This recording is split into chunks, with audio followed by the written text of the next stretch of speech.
The moment she walked through that door, they had already decided who she was. And that decision, that one stupid, careless decision, cost one man everything he had spent years building. It was a Tuesday morning in Munich, Germany, the kind of cold morning where your breath turns to fog and everyone just wants to get inside somewhere warm. An old woman named Margaret, 79 years old, gray hair, wearing a simple dark coat and a red scarf, pushed open the heavy glass door of one of the most expensive jewelry stores in the city. Her shoes were old. Her bag was small and worn out. She walked slowly, the way people do when their knees don't work the way they used to. The moment she stepped inside, the store went quiet. Not the peaceful kind of quiet, the uncomfortable kind. The kind where people look at you and then look away, but you can still feel their eyes. The store was beautiful. Glass display cases filled with diamonds, gold rings, pearl necklaces, all sitting under soft, warm lights that made everything sparkle. It was the kind of place where even the air felt expensive. And Margaret? She didn't look like she belonged there. At least, that's what the staff thought. A young salesman named Felix walked over. He was in his late 20s, wearing a perfectly fitted suit, hair slicked back. The kind of guy who had been told he was charming one too many times. He looked at Margaret from head to toe, slowly, the way people do when they're judging you. And then he smiled. But it wasn't a kind smile. It was the smile you give someone when you're trying not to laugh. "Can I help you?" he said. But his tone said something completely different. His tone said, "What are you doing here?" Margaret smiled at him gently. "Yes, I'd like to look at some rings, please." "The ones in the center case?" Felix glanced at his colleague across the store, a young woman named Sonia, and they shared a look. That look. "The one that means, is she serious right now?" Felix turned back to Margaret. "Those rings are quite expensive," he said slowly, like he was explaining something to a child. "Maybe you'd like to look at something over there instead." He pointed to a small section near the door, the cheapest items in the store. Margaret's smile didn't disappear. "I'd still like to see the ones in the center, please." Felix sighed, actually sighed out loud, and then opened the case. He pulled out one ring, placed it on the counter, and stepped back with his arms crossed. He wasn't even trying to sell it. He was waiting for her to leave. Margaret picked up the ring carefully. She turned it in the light, looked at the stone, checked the band. She clearly knew what she was looking at. She asked about the carat weight. She asked about the metal. She asked exactly the right questions. The kind of questions only someone who truly understood jewelry would ask. Felix answered each one with a short, bored reply. At one point, he actually turned around and started talking to Sonia about something else while Margaret was mid-sentence. Just turned his back on her, like she wasn't even there. And then he laughed. She said something about the setting of the ring, and Felix laughed. Not a polite, quiet laugh, a real one.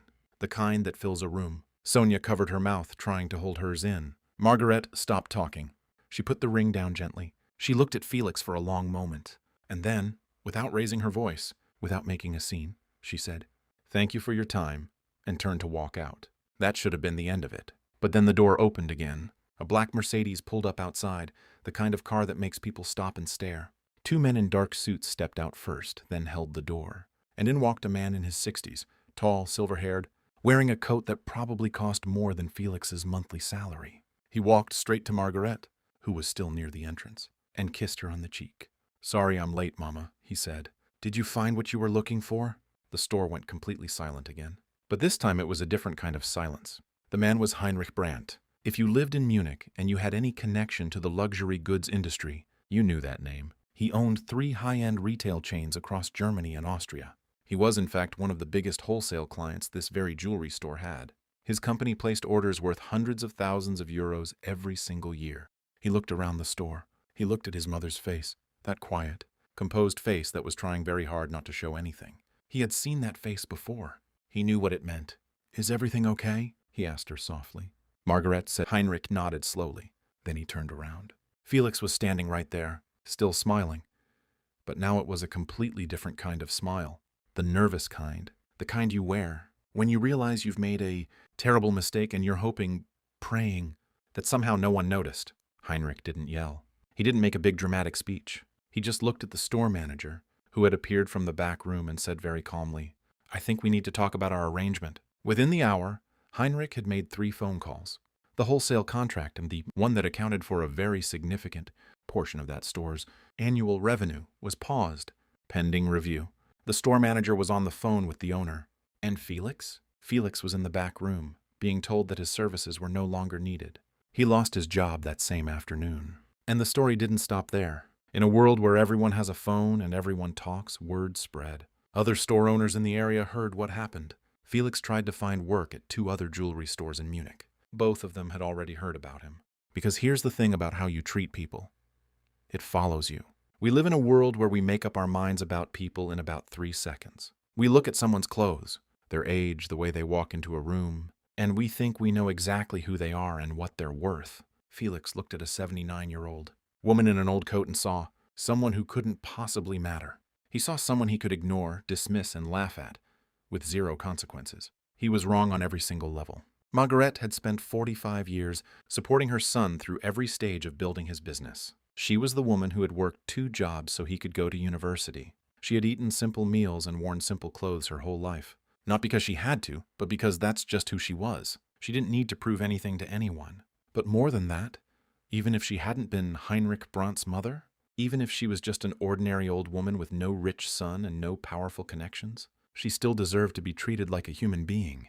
That's it. That's the whole point. Respect is not something you give people because of what they can do for you. You give it because it's the right thing to do, every single time. Felix learned that lesson the hard way. He had a job, a reputation, and a future in that industry, and he threw all of it away in about 45 minutes because he couldn't treat one old woman with basic decency. There's something almost poetic about the way karma works sometimes. Not always this fast, not always this clean, but it works. Because the way you treat people who you think can't help you, that's who you actually are. That's your real character. And your real character always shows up eventually. Margaret, by the way, did find a ring that day. A different store, a different salesman, a young guy who pulled out a chair for her before she even asked, made her tea, and spent an hour with her going through every option with full patience and 0 judgment. She bought the most expensive piece in the store, and she left him the best review he had ever received. If this story hit different, watch the next one already playing on your screen.